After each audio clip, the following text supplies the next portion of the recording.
Hello दोस्तों, welcome to money stalkers. देखिएगा, इस वीडियो के अंदर हम लोग बात करने वाले हैं दो कंपनीज के बारे में। पहले हम बात करेंगे विप्रो के बारे में, बाद में हम बात करेंगे इन्फोसिस के बारे में। दोनों स्टॉक के अंदर important updates as well as हमें इंपॉर्टेंट न्यूज देखने को मिल रही, वही दोस्तों मैं आपके साथ शेयर करना चाहूंगा। अभी देखिएगा, जिन भी लोगों ने पिछले एक साल में विप्रो के अंदर जो इन्वेस्ट किया होगा वो तो हमें लॉस में दोस्तों आपको देखने को मिल रही। पिछले एक सालों से अगर देखा जाए तो अभी जिन भी लोगों ने पिछले एक सालों से इन्वेस्ट किया, ऑलमोस्ट उनको 5 से 10% के हिसाब से हमें लॉस देखने को मिल रहा है। और जिन भी लोगों ने पिछले 6 महीने से इन्वेस्ट हमें करते हुए देखने को मिला है विप्रो के अंदर, वो ऑलमोस्ट हमें 15 से 20% के हिसाब से लॉस के अंदर हमें देखने को मिल रहा है। लेकिन दोस्तों, अगर आप लॉस में हो तो ये वीडियो आपके लिए बहुत ही इंपॉर्टेंट देखने को मिलने वाला है, क्योंकि एक बहुत गजब को कॉन्फिडेंस में आपके साथ शेयर करना चाहूंगा। रियल टाइम स्टोरी दोस्तों मैं आपके साथ शेयर करना चाहूंगा। बेसिकली विप्रो की अगर बात की जाए तो विप्रो ऑलमोस्ट कल के दिन हमें 30% के हिसाब से हमें करेक्शन देखने को मिल चुका है। और इन्फोसिस की अगर बात की, जहां आपको 2.5% के हिसाब से इन्फोसिस के भी अंदर हमें कल के दिन दोस्तों करेक्शन देखने को मिल चुका है। अभी देखिएगा, बेसिकली इसके पीछे एक वजह क्या है, बहुत सारे मैंने आपके साथ रीजन शेयर किया था क्यों आपको इसके अंदर हमें करेक्शन देखने को मिला है।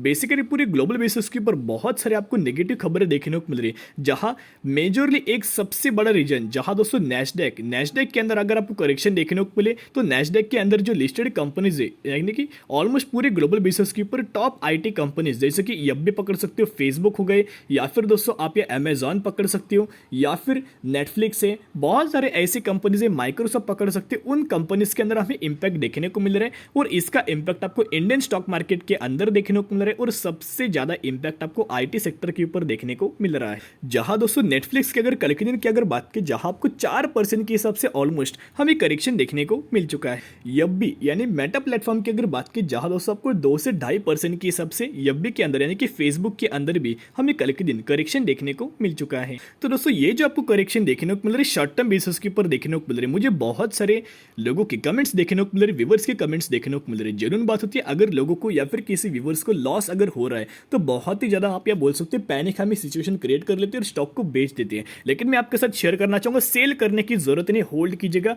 बहुत लंबे समय तक आपको होल्ड करना, जितना लंबा आप यह होल्ड करेंगे उतना गजब का आपको मुनाफा देखने को मिल जाएगा। अभी देखिएगा, एक ग्रेट एग्जांपल मैं आपके साथ शेयर करना चाहूंगा, रियल टाइम एग्जांपल हमें निकल के आ रहे हैं, जहां आरजे यानी कि कौन, राकेश झुंझुनवाला की अगर बात की जाए तो बहुत गजब का दोस्तों उनका नाम है, आपको पता होगा आरजे कौन है। तो उनकी अगर बात की जाए तो उन्होंने ऑलमोस्ट 2 रुपए पर, यानी कि 2 से 4 रुपए पर हमें टाइटन के अंदर हमें बाइंग आपको करते हुए देखने को मिला था, यानी कि 2001 में, यानी कि 2001 या फिर 2000 ईयर्स में अगर दोस्तों देखा जाए तो उन्होंने यहां टाइटन के ऑलमोस्ट 2 रुपए के हिसाब से शेयर हमें बाइंग आपको दोस्तों करते हुए देखने को मिले थे। और अभी तक वो टाइटन के अंदर हमें होल्ड करते हुए आपको देखने को मिले। क्या टाइटन के अंदर आपको करेक्शन देखने को नहीं मिला? बहुत बार दोस्तों आपको करेक्शन देखने को मिले। देखिएगा, ये पॉइंट के ऊपर हमें पैनिक हमें सिचुएशन देखने को मिली, यहां भी दोस्तों आपको पैनिक, फिर यहां हमें तेजी देखने को मिली, यहां भी आपको गिरावट देखने को मिली, फिर यहां ऑलमोस्ट एक साल हिसाब से अगर देखा जाए तो आपको कंसोलिडेशन फेज देखने को मिला, फिर कोविड की वजह से गिरावट देखने को मिली, और फिर आपको इतनी गजब की तेजी देखने को मिली, फिर कंसोलिडेशन फेज और अभी गिरावट आपको देखने को मिल रही।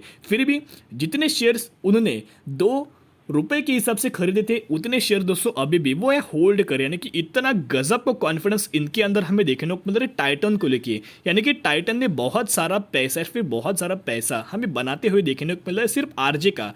यानी कि दोस्तों कहने का मतलब इतना ही है कि अगर आपने विप्रो के अंदर इन्वेस्ट किया है, इन्फोसिस के अंदर आपने इन्वेस्ट किया है, तो डरने को कोई बात नहीं। अगर आपने स्टडी किया है, एनालिसिस किया है, तो डरिएगा मत। आपने बहुत अच्छी खासी कंपनीज के अंदर इन्वेस्ट किया है, सिर्फ पिछले एक सालों की कोई आपको परफॉर्मेंस देखने को नहीं मिला। वैसे टीसीएस की अगर बात की जाए तो 2019 के अंदर दोस्तों अगर आप देखा होगा तो 2019 से लेकर 2020 में कोई आपको रिटर्न देखने को नहीं मिला। ऑलमोस्ट 1.5 साल दोस्तों यहाँ टीसीएस के अंदर आपको कोई हमें रिटर्न देखने को नहीं मिल रहा था। बहुत ज़्यादा पैनिक हमें सिचुएशन क्रिएट करके दे चुके थे, जब इसका प्राइसिंग हमें 2000 से लेके 2200 के आसपास हमें चलते देखने को मिल रहा था, यानी कि कंसोलिडेशन फेज में आपको देखने को मिल रहा था। लेकिन 2020 के बाद जो हमें तेजी देखने को मिला, ऑलमोस्ट 4000 के आसपास हमें प्राइस रेंज जाते हुए आपको देखने को मिला था, यानी कि ऑलमोस्ट पैसा डबल। यानी कि अच्छी कंपनी में रहोगे, सेफर साइड से आपको रिटर्न देखने को मिलेगा। देखिएगा, फंडा क्या होता है, स्टॉक मार्केट में अगर आप आए हो तो दोस्तों गिरावट भी देखने को मिले तो ये भी टेंशन वाली बात निकल के नहीं आ रही। अगर आपने फंडामेंटल स्ट्रॉन्ग शेयर्स में एंट्री किया है,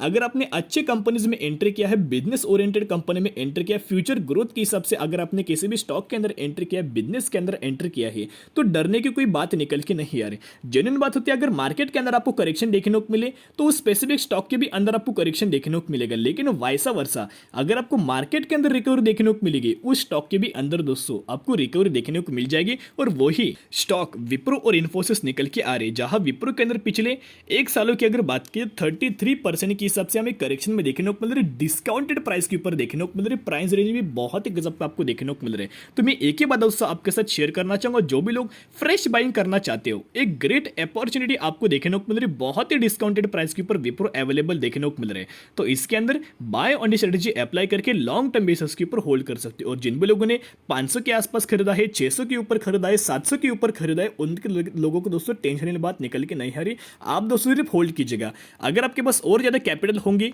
तो एवरेज आउट कर सकते हो, एवरेज को नीचे ला सकते हो, और ज्यादा क्वांटिटीज ऐड कर सकते हो। ऐसे दोस्तों फंड आप अप्लाई कीजिएगा। बिल्कुल भी स्टॉक मार्केट से निकल जाने की कोशिश मत कीजिएगा, सेल मत करना। आपने अच्छे शेयर्स में एंट्री किया है तो लॉन्ग टर्म बेसिस के ऊपर जितना आप यहाँ होल्ड करोगे उतना गजब का मुनाफा देखने को मिलेगा। देखिएगा उतार चढ़ाव तो चलता रहेगा, लेकिन अगर आप इस पॉइंट के हिसाब से या फिर इस पॉइंट के हिसाब से अगर दोस्तों डर जाओगे तो आप स्टॉक मार्केट के लिए दोस्तों आना ही मत। स्टॉक मार्केट में जिन भी लोगों के पास पेशेंस है, जिन भी लोगों के पास कॉन्फिडेंस है, वही लॉन्ग टर्म बेसिस के ऊपर बहुत गजब का हमें सक्सेसफुल इन्वेस्टर बनते हुए आपको देखने को मिल जाते हैं। जहां विप्रो के अंदर जो हमें सपोर्ट लेवल देखने को मिल रहे 450 रुपए के आसपास आपको सपोर्ट लेवल देखने को मिल रहे हैं। तो करंट प्राइस के ऊपर बाइंग कीजिएगा और आने वाले फ्यूचर के हिसाब से कंटिन्यू कर सकते हो।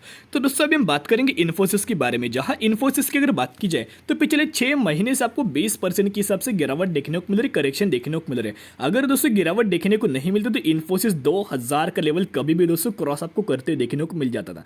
यानी कि 2000 की कंपनी आपको सिर्फ 1500 रुपए के आसपास देखने को मिल रही है। यानी कि इतना गजब का दोस्तों आपको डिस्काउंटेड प्राइस के ऊपर देखने को मिल रहे, फिर भी लोग या बाइंग करने से डर रहे। ऐसे डरने की दोस्तों बात निकल के नहीं आ रही। आपने अच्छे स्टॉक्स में अगर आप इन्वेस्ट करोगे, देखिएगा किन लोगों को डरना चाहिए, ट्रेडर्स लोगों को डरना चाहिए या फिर जो लोग पेनी स्टॉक के हिसाब से इन्वेस्ट करते हैं उनको डरना चाहिए। जो भी लोग अच्छे कंपनीज में इन्वेस्ट करते हैं, लॉन्ग टर्म बेसिस के ऊपर इन्वेस्ट करते हैं, उनको डरने की कोई बात निकल के नहीं आ रही। और कभी भी दोस्तों ध्यान में रख सकते हो, कभी भी इन्वेस्टर को लॉस नहीं होता। तो क्यों लॉस नहीं होता, वो लॉन्ग टर्म बेसिस के ऊपर होल्ड कर सकते हैं। यानी कि लॉन्ग टर्म में अगर गिरावट भी देखने को मिले तो बाद में दोस्तों आपको रिकवरी देखने को मिल जाती है। तो यही बेनिफिट हमें लॉन्ग टर्म इन्वेस्टर को देखने को मिल जाता है। तो इन्फोसिस का जो हमें सपोर्ट लेवल देखने को मिल रहा है 1500 रुपए के आसपास आपको सपोर्ट लेवल देखने को मिल रहा है। तो करंट प्राइस के ऊपर बाइंग कीजिएगा और इन्फोसिस के भी अंदर आप बिना झिझक कर या फिर फुल कॉन्फिडेंस के साथ आप यह होल्ड कर सकते हो। वैसे विप्रो के भी अंदर बहुत शानदार तरीके से आपको न्यूज देखने को मिल रही, Wipro HFCL join hands to develop 5G product portfolio. यानी कि बिजनेस के ऊपर कोई इंपैक्ट नहीं है, इन्फोसिस के भी बिजनेस के ऊपर कोई नेगेटिव इंपैक्ट नहीं, या फिर विप्रो के भी बिजनेस के ऊपर कोई आपको नेगेटिव इंपैक्ट नहीं। न्यूज बहुत गजब की निकल के रही, पॉजिटिव निकल के रही। सिर्फ मार्केट के ऊपर प्रेशर है, IT सेक्टर के ऊपर प्रेशर है, ग्लोबल बेसिस के ऊपर आपको प्रेशर देखने को मिल रहा है। और इसी प्रेशर के रिगार्डिंग आपको दोनों स्टॉक के ऊपर पूरे IT सेक्टर के अंदर, पूरे मार्केट के अंदर आपको इंपैक्ट देखने को मिल रहा है। तो जिन भी सेक्टर के अंदर इन्वेस्ट करना चाहते हैं, फाइनेंस सेक्टर में जा सकते हैं। बजाज फाइनेंस बहुत अच्छी कंपनी है, आरती इंडस्ट्रीज बहुत अच्छी कंपनी है, दीपक नाइट्रेट बहुत अच्छी कंपनी है, विप्रो इन्फोसिस को इन्वॉल्व दोस्तों आप या कर सकते हो। IX के अंदर दोस्तों आप इन्वेस्ट कर सकते हो। और भी बहुत सारे स्टॉक्स निकल के रहे, टाटा पावर है, टाटा मोटर्स है। लेकिन दोस्तों ये एक पॉइंट नोट कीजिएगा, मैं आपके साथ बोल रहा हूं इसलिए इन्वेस्ट मत करना। अगर आपको लगे कि आने वाले फ्यूचर में मुझे इन स्टॉक के अंदर ग्रोथ देखने को मिल जाएगी, मुझे इन यहाँ कंपनीज के अंदर ग्रोथ देखने को मिलेगी, तो ही दोस्तों निवेश करने के बारे में सोच सकते हो। तो फुल कॉन्फिडेंस के साथ आने वाले फ्यूचर के हिसाब से कंटिन्यू कर सकते हो। तो दोस्तों आज के लिए इतनी। अगर आपको वीडियो पसंद है जरूर वीडियो को लाइक शेयर एंड सब्सक्राइब कर सकते हो। फिर मिलेंगे, बाय।